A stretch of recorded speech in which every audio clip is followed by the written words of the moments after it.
Hello, and welcome to this video introducing the EPIC model and the basic elements of it. My name is Mark Schlossberg. I work for EPIC as a member of the board, and I'm also a professor of city and regional planning at the University of Oregon in the United States. Okay, so the EPIC model at its core is really just an administratively streamlined way to address local community issues using existing university courses, but done at a large scale. I'm going to walk you through some of the elements about that. So universities and communities already work together in a whole lot of ways. So maybe you've been part of something along the lines that you see here on the screen. So sometimes there's service projects at a university or special courses that are around giving service to a community, or there's certain project-based courses or studios or capstone type things. And there's thesis projects or doctoral dissertations, faculty, instructor, research projects, or maybe internships where students are working with different community-based organizations. And then there's also just all the regular undergraduate and graduate courses that happen in a university, but typically those regular classes are not doing community-based work, but some of these other types of elements are. And so what the EPIC model is that it's not a brand, it's not discounting the fact that there's already community and university partnerships that happen in a variety of ways. What the EPIC model does is it adds something new to the spectrum. Okay? So no one should feel that this is a competition against things that already exist, but we're adding something to the spectrum of the way universities and communities work and can work together, tapping and untapped and unleveraged resources that exist in universities and colleges the world over. So the normal university community approach when projects happen is they often start at the university where there's a project-based class or a graduate student, or maybe there's a research project idea, and that's the starting point. And then, someone amongst one of those things wants to work with a community, so then the effort has gone out to go seek a community partner, and then iterate from there, see if there's a match that can happen. And most of those types of efforts, sometimes they're really great, sometimes they're not so great. That's the way of the world, but they're typically these are one-off projects. So, I'm a professor, I have a class, and I want to do a project in the community, and I call someone up in the local city and say, hey, I'm teaching my class. Do you have a project? Will it work? And then my colleague down the hall does the same thing. She's teaching a class and maybe calls up a different community nearby and says, I'm teaching this class. Can we find a project? And then a colleague in a totally different part of the university is also teaching a different class and calls up a different community and says, hey, is there something to be done? And this happens all over institution, and many institutions, this is already happening all over the place, but these are all one-off efforts and not coordinated in any other way. And so we at EPIC ask the very basic question, which is, what if some of those efforts could actually be coordinated? And then what are the positive outcomes that might happen because of that coordination that you don't get from the one-off projects? So in our approach, there's a coordinator. Here is Megan. And Megan is working and communicating with a community. And then once they sort of go back and forth and find out what types of projects that community is interested in, she then communicates to all of the instructors and the faculty on the campus to see if there's opportunities for matching. And just that simple coordinator frees up a lot of resource and capacity at our universities that otherwise are left underutilized. That coordination makes it easier for each individual instructor to participate because each instructor doesn't have to go and find a community partner and figure out timelines and logistics and getting data and scheduling site visits and meeting people, etc. It's also easier for the community because the community all of a sudden gets access to so many different resources at an institution, having one single point of contact to access that university. It's better for students because a coordinated approach toward working with the community raises the game and raises the level of engagement for everyone involved. And it helps the students know that the work that they might do as part of this program or part of this relationship with working in the community will really matter. And if students know that their work will make a difference, they're going to do better work. And ultimately, that's better for the community. And then it makes it possible for more classes to engage because the model itself, that coordinated approach, just makes it easier uh, to be engaged as an instructor, which gets more courses potentially involved, which just has all kinds of other positive spillover effects. And so that's really what the EPIC model leverages. So there's all kinds of courses that we're already working with a community, these service learning or project-based studio type courses. And so some of those can get swept into an EPIC partnership. But what's really key in the EPIC model is that it is also tapping the regular undergraduate and graduate courses that could bring value to real community projects, but typically don't get thought of or leveraged in that community-based way. So how does this all work? So I'll go through a little bit of the basic structure. There's obviously going to be more detail and more how-to than what this overview video is going to provide. But this should hopefully give you the basics of the structure and how the whole thing works. So again, the whole EPIC model here is really at a streamlined administrative structure to make it easier and bring more value for both universities and communities to work together and do so at a scale that makes a difference in new ways. And so at the core of all of this work is the local community, right? And the formal local leaders, this might be a mayor or elected city council, if it's a city as a partner, or a county, or an important um, uh, other type of organization like a transit agency or a school district. There's different ways that the primary local partner or who that local partner could be. But there's the formal leadership of those organizations, and then some of the community stakeholders that are related to that main body are really at the center of everything. So it's not the students, it's not the university, and this is really key. It is the local partner and the things that they are working on to make life better for the residents, for the businesses, for the community's quality of life in general.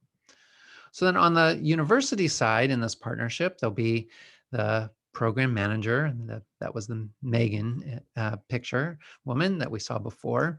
And what Megan or this EPIC university manager would do at the university is be able to essentially tap or leverage the existing course catalog across the university, the instructors and the faculty that are leading those courses, the students who are signing up and taking classes under those instructor guidance, and then other types of university resources. Maybe it's the university library or the marketing and communications infrastructure that universities typically have, and other types of resources like that, including reputation, access to other leaders, local and or state or national, depending on the prominence of the university and so forth. Then on the community side, there's essentially an equivalent to the Megan, but someone who's employed and working at the local city or the local community partner, whatever that might be. And they're doing the same types of things for their staff. So they're helping make sure that local priorities and needs are at the fore, but then they're making it easy for line staff or local staff and community partners to be part of the partnership, right? They're reducing the barrier of entry for any individual who is doing their own individual work, but the program manager, this municipality manager, as it's listed here, just makes it easier for people to be part of the partnership. And then there's probably all kinds of other local resources in the community that would come to bear. But the key to this model working successfully, again, this is a streamlined administrative partnership model. So the real key is having those two coordinators, one at the university side and one at the partner side.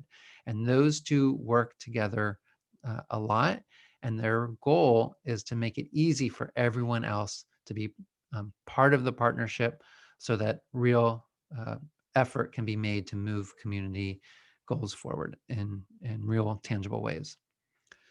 So there's a whole range of typical projects that different EPIC programs focus on, and every partnership is different based on the nature of the local community and the local skills and capacity that might be at the university. But these are some of the typical ones that many of the EPIC partnerships address at the local context. So issues of economic development, climate adaptation and resiliency, focusing on sustainable transportation, cost-benefit analysis, which can be applied to lots of different issues, community outreach and engagement. How can a university actually help a local community do a better job at reaching out to voices that maybe are more marginalized and not typically part of more formal decision-making, even though they should be? A redevelopment analysis and design of land that needs to be redeveloped because old industry doesn't work, or the port doesn't serve the same function anymore, or whatever it might be. Wayfinding analysis, so street signage, directional signage. This is actually a surprisingly common goal for communities to improve their image while also helping people navigate and navigate the local community. Looking at air quality or various policy and code analysis, like so many different things. And this is just a brief list, but these are the types of projects that most communities seem to always be trying to figure out and improve upon and just do a better job at. But there's many more projects that I'm not listing here. And so I'll just go through a few just as examples so you get a sense of things. So maybe, there's a project focusing on waste management and waste streams and revenue needs around it. And when you think about the partnership, so that might be the community goal, but from the university side, it might be that there's several different courses in different disciplines that might be able to address pieces of that challenge. So maybe there's something around the supply chain that business classes might look at, and other types of the business function that might come from the business school, right? But there might also be things around site design or infrastructure design. So it could come from different disciplines as well. Or maybe there's a project looking at storm surges and sea level rise in an era of climate change. And so how can communities be adaptive to these changing conditions, both in the short term, where there might be periodic surge, and what do you do over the long term?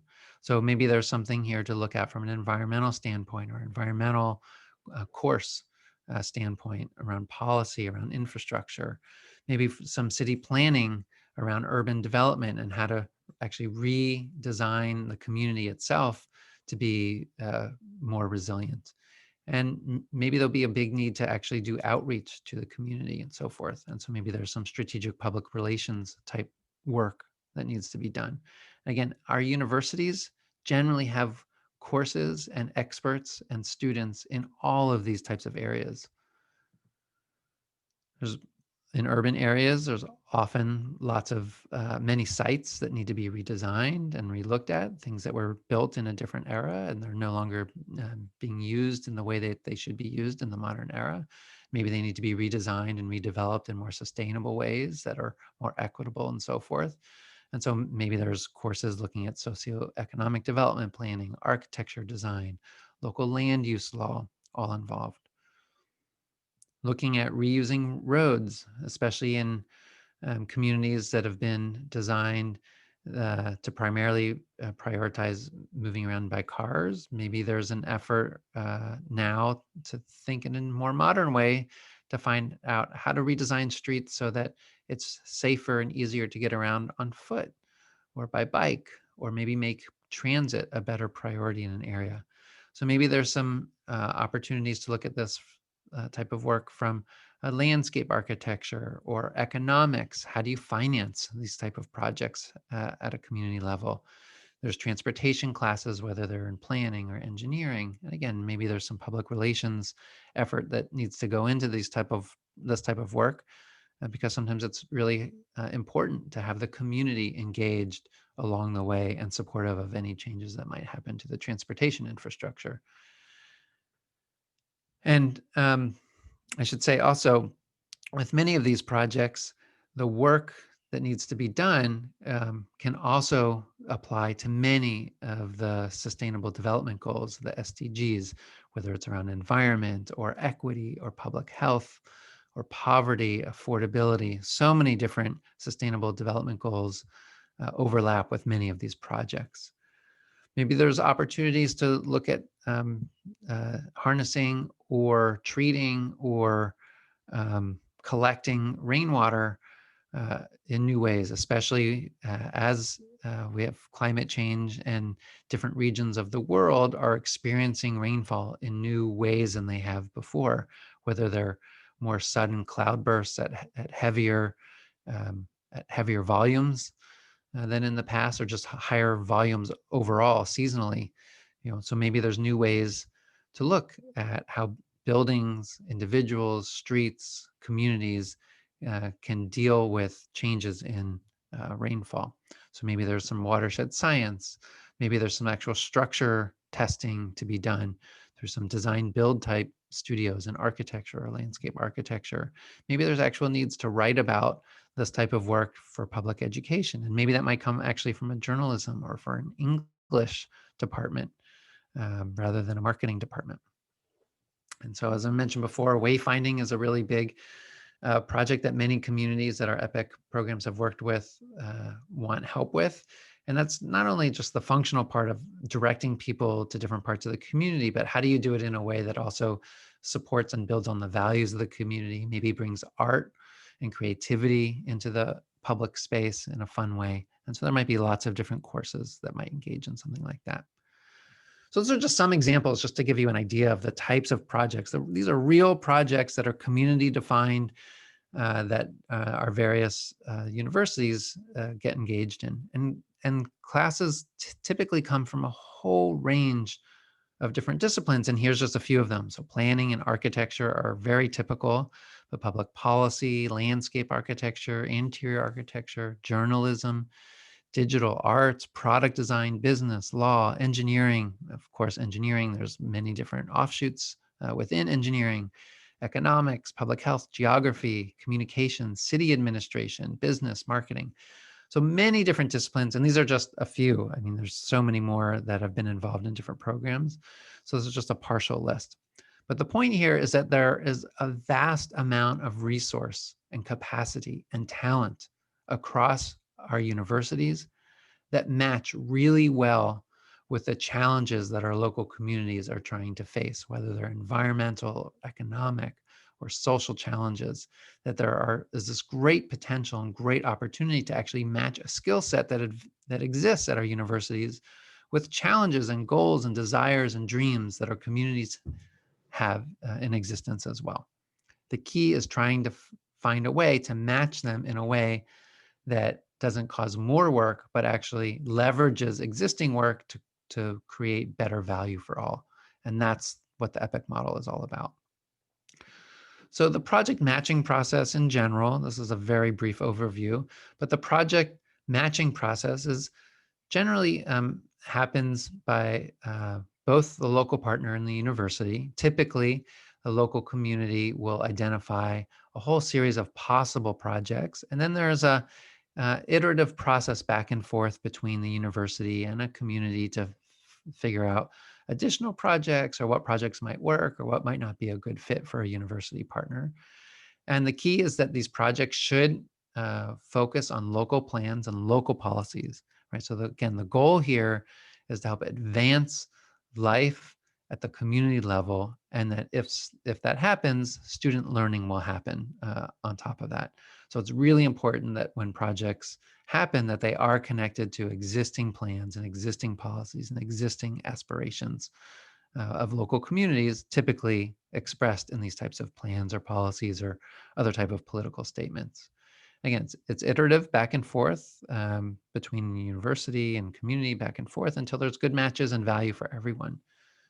The courses themselves, they can be sequential. So one course might build on a previous course, or maybe there's different courses that are happening at the same time. So there's lots of different ways that this actually happens in practice. And as was said before, there's different disciplines that do typically get engaged, and the levels within disciplines can vary as well. So some undergraduate classes, some graduate courses, they can be lower level undergraduate, upper level undergraduate classes. There's examples across the whole spectrum. So it's important to think broadly here. And if you want more about how to actually do this and get a little bit more in the weeds, there's a separate video on just starting a partnership that gets a little bit more into the details of what this matchmaking process is like. So the EPIC model typically offers for the community pre-consultant consultant work. So this is projects that just sometimes they're hard to know where to start or what questions are the right questions to ask from a community standpoint. Or a city might know that it wants to do something and eventually go to a donor organization or somewhere to find some funding to do the project, but they aren't quite sure what to ask or how to ask it or how to frame it, right? And this is a great space for students to come in because students can analyze many different aspects of a project so that the right question can get asked by the community moving forward. So we call that pre-consultant consultant work. The scale of the partnership is really a game changer because it creates a buzz and excitement and energy for everyone involved, people in the community, people across the university, and that scale and that excitement that happens actually adds additional value, attention, press, energy, etc. And that's a real value to everyone. It also, the model ends up breaking down divisions across parts of maybe local government or across parts of the university. And it typically engages a broad public because it's exciting and there's a large scale of activity happening.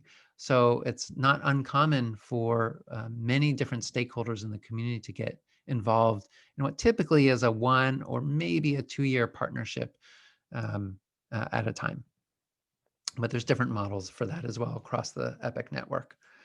It's a great opportunity to develop the next generation workforce. Giving students opportunities to do applied work when they are students is something that they desperately want and is really important that they gain these skills while they're at the university so that when they enter the workforce, whether it's in the public sector, the private sector, or the non-governmental sector, they've had real workforce development skill building while they're at the university through these types of applied projects. And the model is extremely flexible and it easily adjusts by scale and to the issues that are happening locally. So it's a very flexible model, both at the university side, but also on the community side. And it's important to say it's just fun. It is really fun. It's hard work, but the partnership that happens and the relationships that develop and the real outcomes that emerge for everyone involved is inspiring and it's a lot of fun. And we have important work to do in the world. So why not try to have fun while we're trying to meet our most pressing challenges? And I can't reiterate this enough that the core of the EPIC model is that it is based on the existing resources, this being the courses of the university and the projects and the goals of in existing work plans at the local level. It's based in that, and it's based on the existing administrative structures of both local government or the local stakeholders and the university. So we're not inventing a brand new way that our communities or our universities, our institutions should be organized. We are not developing new courses for people to teach. We are just leveraging the existing structures and the existing goals and the existing courses, but doing it in a way and at a scale that brings value in significantly different ways than most of our institutions have been doing it in the past. I want to be really clear that this is not about just tapping student labor for non-academic work. Everything in the EPIC model is rooted in courses at the university that students are taking to advance their area of study. So this is not just free student labor. And students are not consultants. Oftentimes they do work that rivals the level of work of consultants, but there's no way that they are consultants themselves. And as I said before, typically a lot of the work is like pre-consultant consultant work, which ends up bringing real value, saving real money for the community, but it's different than the level of work that you might get from a consultant who has, years of experience. When things are really running well and at a large scale, a typical year of university community partnership within an EPIC model might look something like this. Somewhere like 28 different courses, 500 students who are giving 80,000 of hours in 1 year working on community identified issues. There might be 14 projects that relate to those 28 classes across 11 different disciplines, many different faculty or members or instructors, and other types of people involved. So you can see the scale of involvement is really different than one instructor calling one community about their one course. It is a geographically based partnership, so it's really important that the work that the university is working on, that students and instructors can actually get to the community that they're working with. Of course, all of us now have new skill sets because of COVID to work remotely and work via Zoom or the computer. But when we're not in pandemic times, being able to physically engage with a community, be on site, is really important. So this is a geographically based partnership, but it doesn't have to be a partnership where the community that the university works with is where the university is located. So on the map here is an example from the University of Oregon, which again was where I'm a professor. And in the map on the lower right for the state of Oregon, you can see all of the different partners that the University of Oregon's EPIC program, which is called the Sustainable City Year program, has worked with over the years. The furthest communities away are about 2.5 to 3 hours by car from where the university is located. So some of the partners over the years have been very close and some have been about 3 hours away. And that's typically a range that works. Although some EPIC programs are working with communities in more rural areas that might be 6 hours away from their university.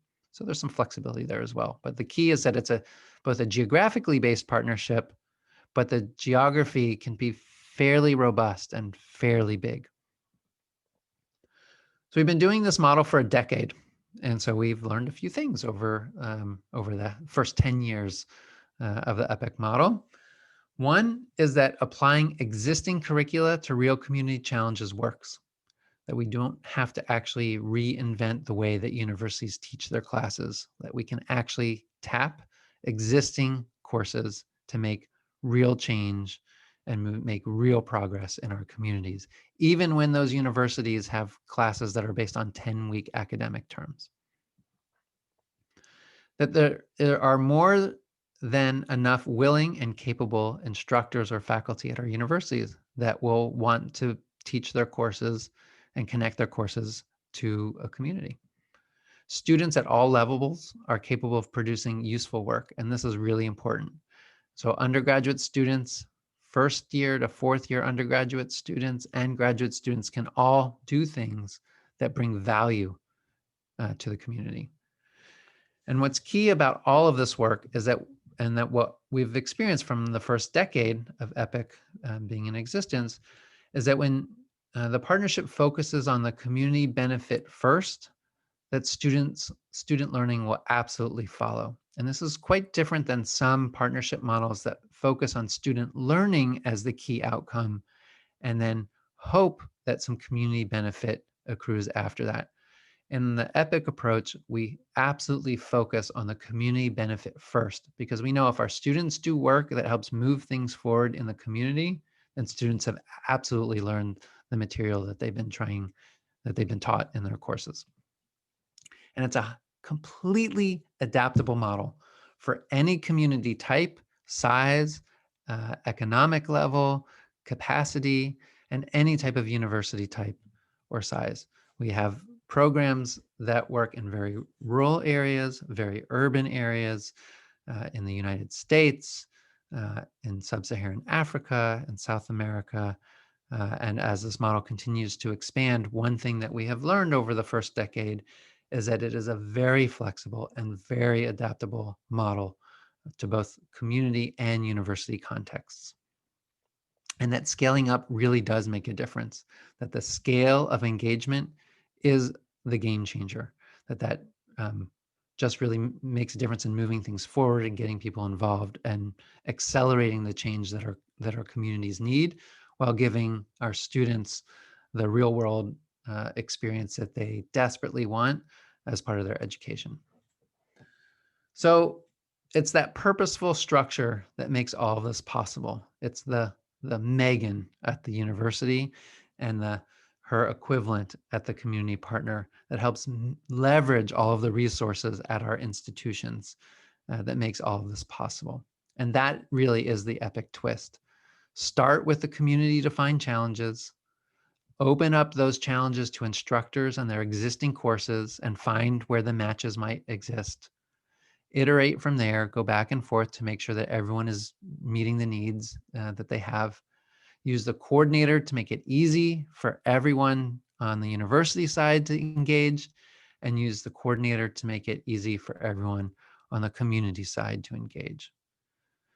And so in general, then, taking everything that I've gone over, we can distill that into 5 key tenets of the EPIC model.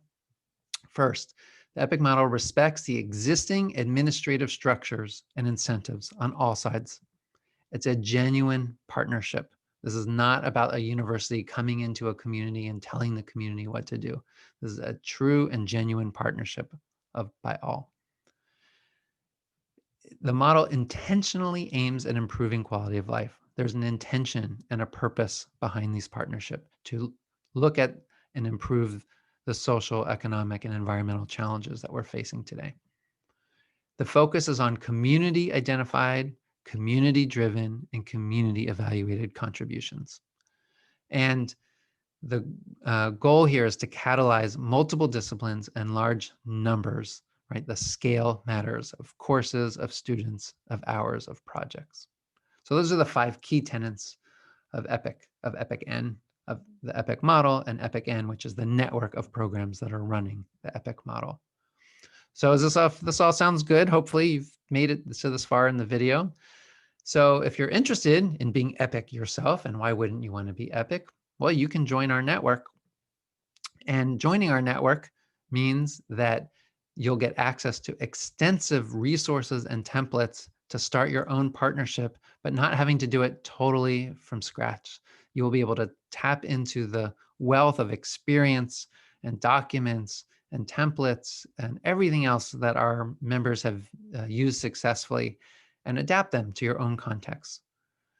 You'll be able to access technical assistance from our staff, contact and work with peers that might be in similar situations where you are in your community or at your university, who are happy to help on any challenges that you have in front of you, and so much more.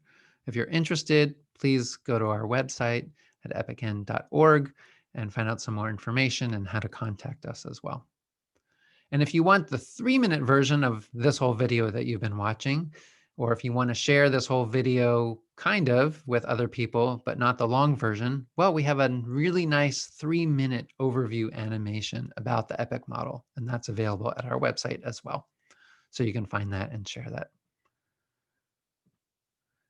So I really appreciate you hanging in there and listening, and I hope you're really excited about this model. I'm sure you have additional questions, so feel free to reach out with your questions and we'll do our best to help answer them. But hopefully you get a sense of just how possible this is. And so I look forward to having you join our network. So thank you so much.